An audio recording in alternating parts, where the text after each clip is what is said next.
Hi everybody. So tonight I am doing a quick weeknight dinner that does not take much time at all to make.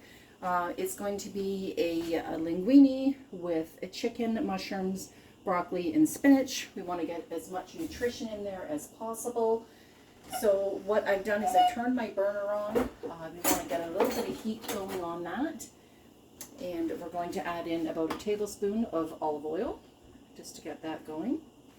We want to, you know what, I forgot to salt my water, so I'm going to salt my water a little bit here for the broccoli so it stays nice and green and fresh and they taste good.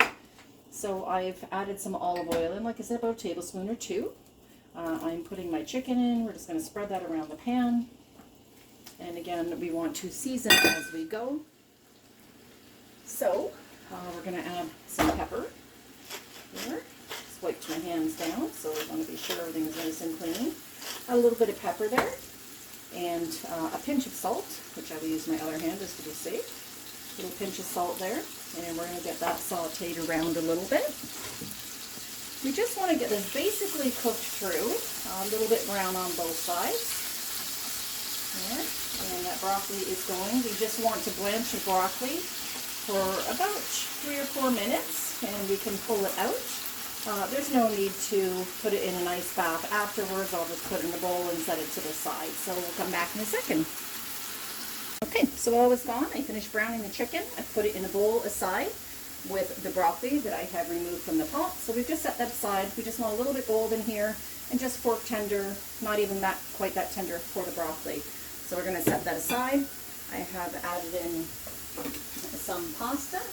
This is an Italian fettuccine.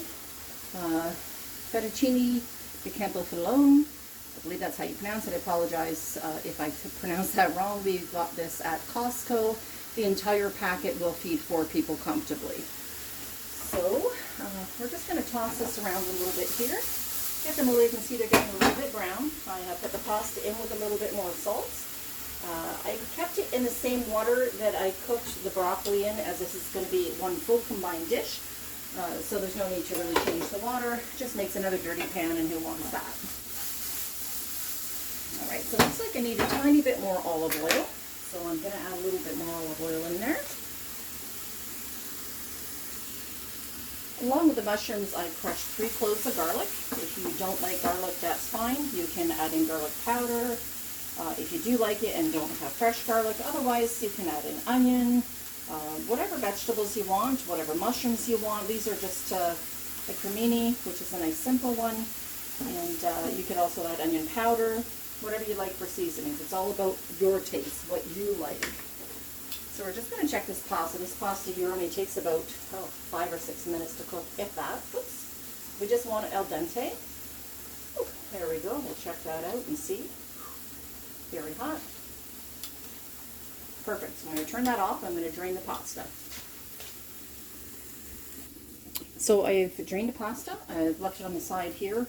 Mushrooms are just about where I want them to be, a little bit golden.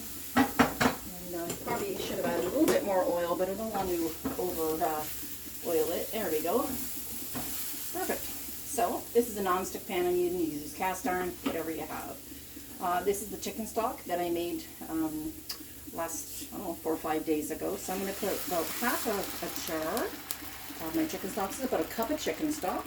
We're going to turn it up and bring it to a boil. Now this doesn't really have much salt in it, but it's more than flavorful enough. We're just going to give that a little stir around. I'm also going to add in some whipping cream, 35%, quarter cup. You can measure it out or use your eye and see what works best for you. I may finish it off with a little bit more at the end. And I'm going to add a dollop, about a tablespoon of butter. We're going to put that in. And we're going to let that go down and cook down for a few minutes until it thickens up. Okay, so I've let this simmer for, 4 or 5 minutes. And I'm going to add in the broccoli and the chicken just to finish cooking that to the desired temperature and cooking. There you go. So we're going to stir that around. Yeah, this already looks good. You can have this over rice, over pasta. I prefer it over pasta, but You can have it with rice, you can have it on the side, or just have it on its own. This is a fantastic keto dinner alone here without the pasta. You could also do cauliflower rice if you're following a ketogenic diet.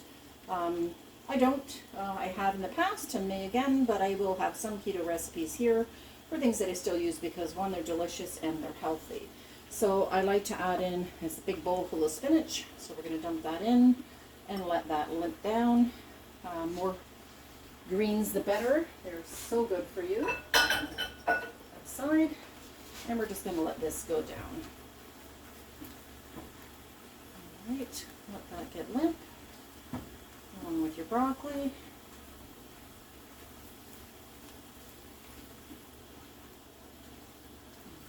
So we're just going to stir that for just a couple of minutes. We decided to add a little bit more cream, so probably another maybe 1/4 of a cup, 1/8 of a cup, just to make sure that it's a little bit creamier. If you don't want that much cream, this is fine too. Stir it around, and I want to give it a little taste to see if it needs any more seasoning. So we'll check that out. Okay, got the mix pretty good. Take a little taste of that. Definitely need some more pepper. Taste as you go so you know what you like. Like I said, I also don't salt crazy salt because a lot of people, you know, if they may have blood pressure problems or whatnot, you don't want to over salt. People can always add it at the end. All right, so we've got that mixed in. Last but not least, we're going to toss the pasta back in. It's cooled down a little bit, so I'll just kind of break it up with my hands. Now you can serve the pasta if you want to butter the noodles. You could do that and serve them on the side, or you can just mix this in. So it's more like an Alfredo, a lighter Alfredo than you might normally have, but this is absolutely delicious. There we go. So let's get that stirred in, and we'll get it served up.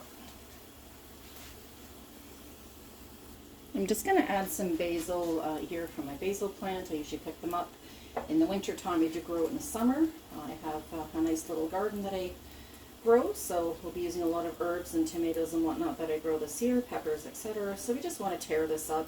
It doesn't need to be uniform. If you don't like basil, again, don't add it in. You can add any fresh herbs that you like though. So I'll give this one last stir. Looks nice, not too crazy creamy, but looks delicious nonetheless. Well, now we're going to get this plated. So we're going to get this plated for supper. Like I said, this should do for 2, maybe even 3 people. If you're a small eater, you could probably feed 4 with this. So we'll get most of the pasta out. And you know what? You can always have it for lunch the next day. This would heat up really well and be perfect for lunch leftovers or dinner the next day. If you're single, you know, cut the recipe up, you know, to whatever size you need. If you need more, you need less, just double whatever you like. It's all about, you know, trying new things, healthy food, no preservatives. So there we go. So that is perfect. We'll get that last mushroom out. There we go. Let's set that aside. There we go. Again, messy. I have got a mushroom out of there. So here we go. I'm going to put a little bit of fresh basil on the top. And there is our pasta linguine with broccoli and spinach and mushroom. So if you like this recipe, please subscribe to my page, click the like button, share with your friends and family. If you have any questions, feel free to let me know. Take care.